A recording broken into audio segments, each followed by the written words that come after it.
Daddy இப்போ 2025ல நிறைய first மாதிரி ப்ராஜெக்ட் எடுக்காமல் பாப்பா பிறந்ததுக்கப்புறம் அப்படியே ஆர்ட் ஒர்க் ப்ராஜெக்ட் பண்ணாமே இருந்தது. எல்லாருமே என்ன பண்ணுவாங்க, இவ வந்து ஃபஸ்ட்டு பண்ண மாதிரி பண்ணல, இவ தோத்துட்டா அப்படின்னாங்க. இவங்களாம் சொல்கிறத பார்த்துட்டு ஒரு கட்டத்தில் நம்மளே தோத்துட்டோம் போல இருக்கு அப்படின்னு இருந்துச்சு. ஸோ இந்த ஒரு தோல்வி அதை வந்து எப்படி வந்து நம்ம ஓவர் கம் பண்ணி வர்றது?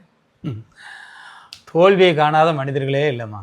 உலகத்தில் சாதனை படைத்தவர்களிலிருந்து சாதாரண குடிமகன் வரைக்கும் பல விஷயத்தில் தோற்று தோற்று தான் போகிறார்கள். அதனால் நீ தோற்று போனதை குறித்து, இழந்து போனதை குறித்து கவலைப்பட்டு ஒடுங்காதபடிக்கு இன்னும் நீ பெற்றுக்கொள்ள வேண்டியது ஏராளம் இருக்கிறது. பரிசுத்த வேதம் சொல்லுகிறது, பெற்றுக்கொள்ளத்தக்கதாக ஓடுங்கள் என்று. நீங்கள் இழந்து போனது கொஞ்சம், பெற்றுக்கொள்ளப் போகிறது மிக அதிகம்.